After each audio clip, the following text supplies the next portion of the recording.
In this episode of The Gay Bear, I'm going to be talking about my experience at Beach 19, the gay nudist beach in the south of Lisbon, Portugal. This beach was voted one of the top 10 gay beaches in the whole world, so I felt like I should definitely go and have a look. Okay, in this video I'm going to be covering how to get there, the best place to park, how to find it, how the beach is divided, i.e.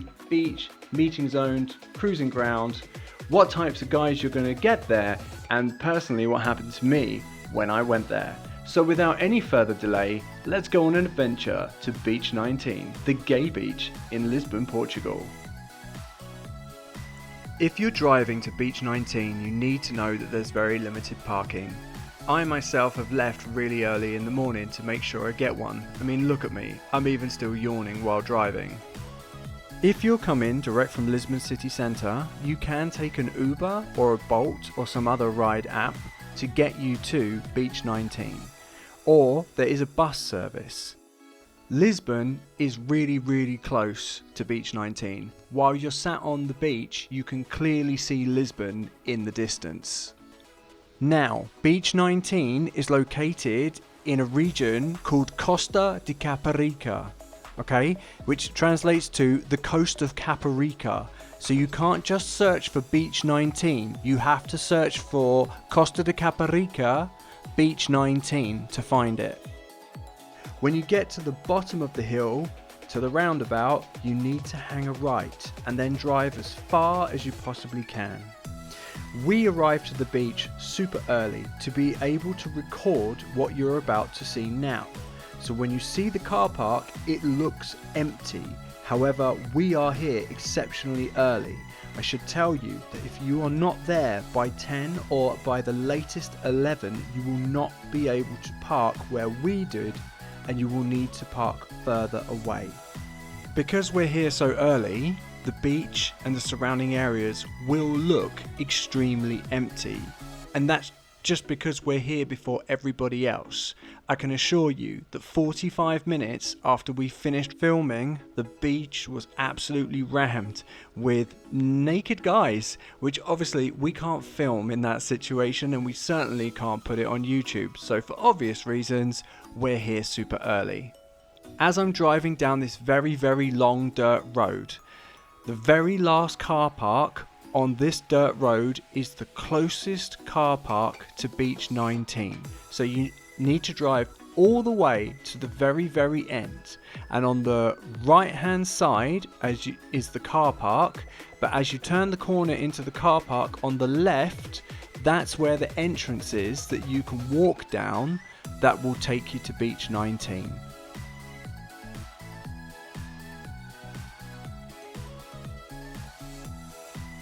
To get to the beach, walk through the entrance at the end of the last car park.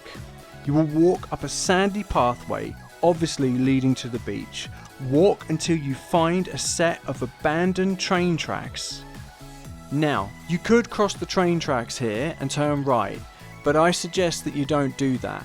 And the reason is there's a Beach 18, which is a straight naked beach, and a Beach 19, which is a gay naked beach. And there's no markers to show you where one begins and the other one ends. So my advice is, when you get to the train tracks, turn right and follow the train tracks, because along the train tracks there is actually a marker that says Beach 19. So Beach 19 is roughly half a mile wide, or I'm going to say 5 minutes wide. And the reason why I say that is because on the actual beach, there are no markers of where Beach 19 starts and Beach 18 starts. Pretty much, once you get to Beach 19, if you turn right, you can walk for about 5 or 7 minutes and then you'll start to see boobs. When you start to see boobs, you know you've gone too far. Directly behind the beach, there's like a sand dune area with like bushes. People go up there and they make what I would call camps, where they'll have like a collection of umbrellas or maybe a tent, and they'll be sat there playing music, and they'll invite you to come over and have some drinks, and they'll be like, who are you? This is who we are. And things up there are sort of very friendly, very flirty, very touchy, very feely. And if the person you're seeing has a tent and you want a bit more privacy, that's great. But if you don't have a tent, then you'll see people disappearing off into the cruising ground, and that's where things get interesting. Behind the area with the sand dunes, if you go back to the sign that indicated Beach 19, you'll find an opening. If you go into that opening, it will connect you into a labyrinth of pathways that connect to like secluded, clandestine areas, and guys go in there to cruise each other. This place is huge. We're roughly guessing that it's 150 yards deep, and we guess it goes the full width of the beach. You could go in there for hours. You could easily get lost. We went in there with a camera for a few minutes just so we can show you what it's like. However, there were already guys in there when we were there, so we needed to get out and respect their privacy. However, I did go back in later on my day at the beach, and I did hook up with a guy, and I want to tell you what I saw personally with my own eyes and what I got up to. So in the next section of the video, I'm going to tell you about my specific experience of Beach 19 and my weekend there. Okay, we went, we saw, we conquered. I went to the gay beach with 3 friends. And I'm going to tell you about my experience. I'm not going to tell you about theirs because that's not fair. But I'm going to tell you in a YouTube-friendly way. So, first of all, on the beach on Saturday, the beach is obviously like half a mile wide. There was roughly 1,000 guys. Now, we all took a guess. We just took a guess, like, how many guys do you think are here? And I was like, 1,000, 1,100? No, maybe more. We settled on 1,000.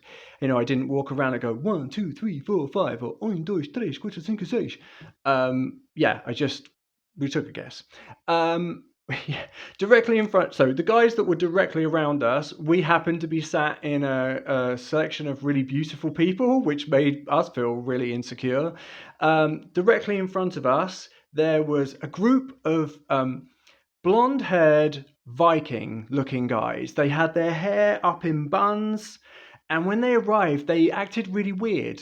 They like built this little fort made of they put like 3 umbrellas, and then they put windbreaks around the side and sort of closed the gap at the front, but they left a sizable gap open at the back. And we were sat directly behind them, and we were already there. And we were like, why are they putting up windbreaks? It's not windy. Yeah, they did it for privacy. They were in some sort of, I'm going to say a polyamorous sort of situation, where, yeah, they were all enjoying each other's company, and they were tall, blonde, covered in tattoos, and handsome. And, you know, we tried to give them privacy, but they were like directly in front of us, and they covered up the sides, but they left the back open. And we did try and say hi, but they were like, no, they totally ignored us. Yeah, to the side, there was a really friendly group of Spanish guys, like 10 Spanish guys. They were from Seville, Cordoba, and I want to say Malaga. And I went over and had a little chat with them because I speak Spanish. And they they put a pride flag up, and I went over and said, yo puedo hacer una foto en frente de la pride flag. It's like, can I take a photo in front of the pride flag? And they were like, sí. And I took a photo, and I'll put that up here. But they were really nice, had a nice chat with them. On this side over there, we had 2 big, muscly Brazilian daddies, and we went over and we were like, hi. And then we got our Portuguese friend to come over and translate for us. And he was like, yeah, we all think you're really beautiful and hot. And I think they were from Rio de Janeiro. And there was a Swedish guy over there who was like the blondest man I've ever seen in my life, but he wasn't very friendly. In the sand dunes, we went for a walk in the sand dunes. I didn't go and sit with anyone in the sand dunes. There was like lots of groups of people that knew each other, and they were sort of flipping between each other's little camp. There was a couple there that had a tent, and they sort of kept inviting guys to go and sit down and would have a drink or whatever, and then they disappear into their tent or to go back into the tent for a little bit more privacy. But everyone was playing music, everyone was drinking, and there was a lot of socialness just happening there. Now, I went off into the cruising ground because pretty much if I'm going to review somewhere, I can't be like, oh, I didn't go into the cruising ground. That would make me a terrible reviewer. So I went into the cruising ground. Now, the cruising ground is basically, it is a labyrinth of like connected, shaded pathways. Some of them go to dead ends. Some of them connect to big openings. And yeah, pretty much as I walked around there, every few seconds I would walk past the guy and be like, bon dia or boa tarde, like morning, good afternoon. And they were like, hi. And we look each other up and down. But occasionally you come across a couple that were doing something, and like if you went to one of the dead ends, you probably would find a group of people. Now, this is I was in there and I started talking to a really handsome Spanish guy, and his name was David. And me and David just started off talking. We liked the look of each other. He was hot. He was Spanish, and we started kissing. Like, as you do, you flirt, who are you from? What's your name? And we started kissing with each other, and then he kissed me back. And then, things were getting a bit sort of interesting. And then sort of, I had my eyes closed, as a lady would. And then when I opened my eyes, I sort of looked around, and there was like people stood around us watching. And that's the bit that, for me, I didn't like in the cruising area, because I was like, whoa, I'm not putting on a show here. And I did actually ask David if we could go somewhere a bit more private, but he basically was there with friends, and he was like, I can't go anywhere, I'm here with friends. And I was like, okay, fine. But the one thing that I will say, as you walk through the pathways in like the cruising ground, you'll find a group of people, and the group of people are watching what's going on. Some of them are possibly waiting for their turn.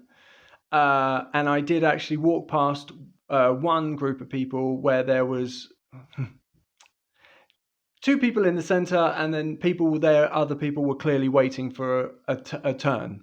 But there was many other guys just basically stood around watching. And for me, that was the bit that I didn't like, because I mean, I was only kissing David and things were getting a bit hot and heavy and a bit feely, but I had my eyes closed, and when I opened my eyes, there was people around me, and I was like, whoa, no, I'm not putting on a show. Pay me. If we're going to watch, pay me. So yeah, that was the only thing that sort of put me off. But as a general day, down at Beach 19, the weather was great. It was about 28 degrees. There was a nice cool breeze that was coming off of the sea. The blonde Viking looking chaps who were in front of us, they were great entertainment, and generally it was nice to just sort of go around, talk to some people. The cruising area was interesting. I would definitely like to go back. And the only negative for me was that, if you started to get busy with someone, you're likely to pull a crowd, and for me that's not what I'm into. Hey, thanks for watching my video all the way to the end. If you found my video useful and entertaining, why not click the round picture of me on your screen right now to subscribe to my channel, and then click the next video on the screen about when I visited the gay sauna in Lisbon and I had a dastardly good time.